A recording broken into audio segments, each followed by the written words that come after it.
এভাবে বাসায় একবার পাউরুটি বানানো শিখে গেলে বাজার থেকে আর কখনোই পাউরুটি কিনে খাবেন না। আর খুবই সস্তায় আর অনেক কম খরচে এই পাউরুটিগুলো বাসায় বানিয়ে নেওয়া যায়।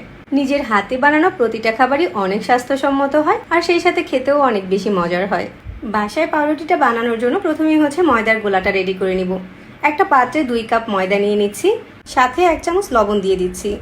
ময়দা আর লবণটাকে আগে থেকে এভাবে মিশিয়ে একটা সাইডে রেখে দিতে হবে। এরপর অন্য একটা পাত্রে 1 কাপ তরল দুধ নিয়ে নিয়েছি। খেয়াল রাখতে হবে দুধটা যাতে কুসুম গরম হয়, তবে দুধের পরিবর্তে চাইলে পানিও দিতে পারবেন। সাথে 1/4 কাপ চিনি দিয়ে দিচ্ছি। বাসায় পাউরুটি বানানোর জন্য আর যেটা লাগবে সেটা ইস্ট। এখানে আমি 2 কাপ ময়দার জন্য 2 চামচ ইস্ট নিয়েছি। যে কোনো মুদি দোকানে ইস্টটা কিনতে পেয়ে যাবেন। এখন এই দুধের সাথে ময়দাটাকে দিয়ে দিচ্ছি। ইস্ট আর লবণ কখনোই একসাথে মিক্স করবেন না, তাহলে ব্রেড পারফেক্টভাবে নাও ফুলতে পারে। প্রথমেই স্প্যাচুলা দিয়ে ময়দাটাকে মিশিয়ে নিয়েছি। 2 কাপ ময়দার জন্য 1 কাপ তরল দুধের পরিমাণটা একদম ঠিক আছে।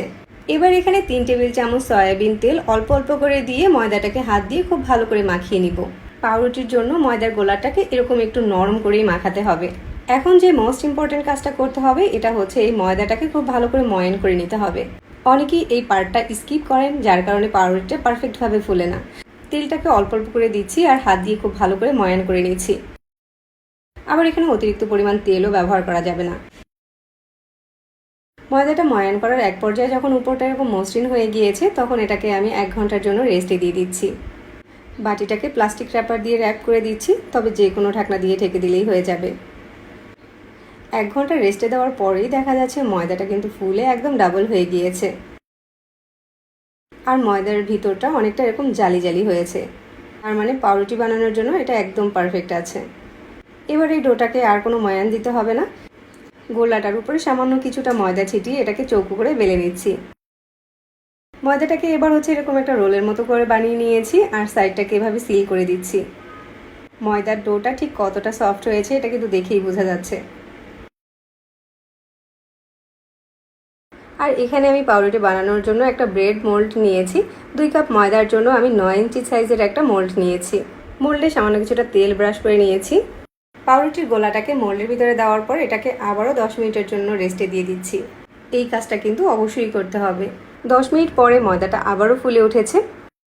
এবার পাউরুটির উপরে যাতে সুন্দর একটা কালার আসে এই জন্য দুধ আর ডিমের কুসুম উপর দিয়ে ব্রাশ করে দিচ্ছি। চুলায় একটা এই ধরনের সিলভারের হাঁড়ি বসিয়ে তার ভিতরে 1 কাপ বালু দিয়ে দিচ্ছি। হাঁড়ির ভিতরে একটা স্ট্যান্ড দিয়ে তার উপরে মোল্ডটাকে বসিয়ে দিয়েছি আর ঢাকনা দিয়ে ঢেকে চুলার আঁচটাকে মিডিয়ামে করে দিয়েছি। 30 থেকে 35 মিনিট বেক করার পর মাশাআল্লাহ আমার পাউরুটিটা কিন্তু অনেক সুন্দরভাবে তৈরি হয়েছে আর উপরটাতে খুব সুন্দর একটা কালারও এসেছে।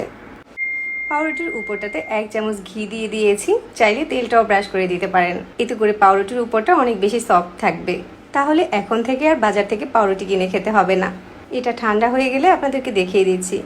দেখুন পাউরুটিটা অনেক বেশি নরম আর তুলতুলে হয়েছে আর এটাকে চাপ দিলে দেখুন আগের অবস্থানে ফিরে আসছে। তার মানে পাউরুটিটা একদম পারফেক্ট হয়েছে। পাউরুটি বাসায় বানালে যদি এত সুন্দর হয় তাহলে কে বানাতে না চায় বলুন। আর বিশেষ করে এ ধরনের পাউরুটিগুলো চা দিয়ে খেতে কিন্তু খুবই মজার হয়। আর আমার হাতে বানানো এই পাউরুটিটা যে কতটা পারফেক্ট হয়েছে এটা তো দেখেই বোঝা যাচ্ছে। ভিতরটা একদম জালি জালি হয়েছে। আজকে রেসিপি ফলো করে যে কেউ খুবই কম খরচে বাসায় পাউরুটি বানাতে পারবেন। সবাইকে রেসিপি দেখার জন্য ধন্যবাদ জানিয়ে বিদায় নিচ্ছি। আল্লাহ হাফেজ।